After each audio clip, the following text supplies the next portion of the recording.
اللہ الرحمن الرحیم۔ معزز خواتین و حضرات، مرکز الحرمین الاسلامی ستیانہ روڈ فیصل آباد پاکستان سے فتاوی آن لائن کے ساتھ آپ کا میزبان میاں طاہر حاضر خدمت ہے۔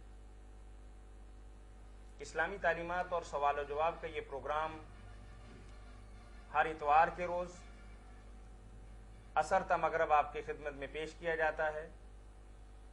ریکارڈڈ پروگرام مختلف کیبل نیٹ ورک کے ذریعے آپ کو دکھایا جاتا ہے۔ اگر آپ کو بھی کوئی دینی، معاشی، معاشرتی اور روحانی مسئلہ درپیش ہو اور قرآن و سنت کی روشنی کے اندر آپ رہنمائی کے خواہاں ہوں تو ہمارا ٹول فری نمبر نوٹ کر لیجئے 0800 11 جی السلام علیکم۔ وعلیکم السلام ورحمۃ اللہ وبرکاتہ۔ جی جی کیا حال ہے؟ جی الحمدللہ۔ کہاں سے بات کر رہے ہیں بھائی؟ ہم سندھ سے، کھپرو سے۔ کھپرو صوبہ سندھ سے بات کر رہے ہیں؟ جی جی جی فرمائیے، کیا پوچھیں گے بھائی آپ ہم سے؟ ہم کو یہ پوچھنا ہے کہ غیر مسلم جو غلام ہے نا ہمارے پاس، ہاں ہاں، اس کو آزاد کرانا یا اس کا قرض وغیرہ ہے، نہیں اس کو آزاد کرانا صحیح ہے یا نہیں؟ اچھا، تھوڑی سی ایک بات کی وضاحت کر دیں کہ غلام کس معنی کے اندر ہے جو آپ کہہ رہے ہیں؟ غلام ایسے ہوتے ہیں، ہر کسی کے پاس ہوتے ہیں، جو زمیندار لوگ ہوتے ہیں نا، ہاں ہاں، اس کے پاس ایسے قرض دار ہوتے ہیں، اس کا جو ہے قرض اس کا بھرنا یا اسے چھٹکارا دلانا، یہ صحیح ہے ہمارے لیے؟ اچھا ٹھیک ہے، صحیح ہے مولانا۔ جیسے ہمارے ہاں بٹے والے یا کچھ اور لوگ ایسا کرتے ہیں کہ بندوں کو زیادہ پیسے دے کے پھر ان سے ایگریمنٹ کرتے ہیں کہ 2 سال 4 سال آپ ہمارے ہاں جب تک پیسے نہیں ادا کرتے آپ خدمت کریں گے۔ تو ایسے بھائی بتا رہے ہیں کہ صوبہ سندھ کے اندر بھی کچھ ذمہ دار ایسا کرتے ہیں کہ آدمیوں کو پورے کا پورا گروی خاندان کو رکھ لیتے ہیں، تو جب تک وہ 1,50,000 روپے نہیں دے گا اس بندے کو آزادی نہیں ملے گی۔ ہاں میرے بھائی، ظلم کی ایک قسم یہ ہے، اگر ایسے لوگ ہیں نا تو آپ زکوٰۃ سے، صدقات سے یا ویسے تعاون کر کے ان کی جان چھڑائیں نا تو یہ بہت افضل صدقہ ہے، بہت بہترین مصرف ہے ان بیچاروں کا قرضہ ادا کر کے ان کی جان چھڑا دیں۔ وہ پھر رقاب ہیں یہ لوگ کہ ان کی گردنیں جکڑی ہوئی ہیں، ظالموں نے کچھ پیسے دے کر ان کو باندھ رکھا، بیچارے جا نہیں سکتے۔ تو اگر آپ ان کی طرف سے وہ قرضہ ادا کر دیں، بے شک زکوٰۃ کی مسجد کر دیں تو اللہ بہت خوش ہوگا۔ یہ بالکل صحیح مصرف ہے، کریں یا ان کے ساتھ یہ تعاون۔ مفتی صاحب یہ بات ہے جی جی، کہ زکوٰۃ کی جو پیسے ہیں یا کوئی فطرہ کے پیسے ہیں، فطرے کی، اس میں اس کو دینا چاہیے، اچھا ہے؟ ہاں دینا اچھا ہے، بہت اچھا ہے، دیں ان کو، زکوٰۃ بھی دیں، صدقہ فطر بھی دیں، جو بھی دے سکتے ہیں آپ ان کو دیں۔ یہ بالکل صحیح مصرف ہے، انسانوں کو آزاد کرانا چاہیے، بیچارے جکڑے ہوئے ہیں ان لوگوں نے۔ مفتی صاحب جی جی، یہ بات ہے کہ ادھر جو ہے ہمارے جو علماء ہیں اہل حدیث کے، ہاں ہاں اس سے ہم نے بہت مرتبہ اس سے پوچھا ہے، ہاں ہاں، وہ کہتے کہ غیر مسلم کو زکوٰۃ یا فطرات ہے اس کا پیسہ وہ دینا وہ کسی حدیث سے ثابت نہیں اور اچھا نہیں ہے، اس کے بارے میں آپ کچھ کہہ سکتے ہیں؟ جی جواب دے رہے ہیں مولانا۔ غیر مسلموں کو زکوٰۃ اور صدقہ فطر تو نہیں دینا چاہیے، یہ بات تو ٹھیک ہے ان کی۔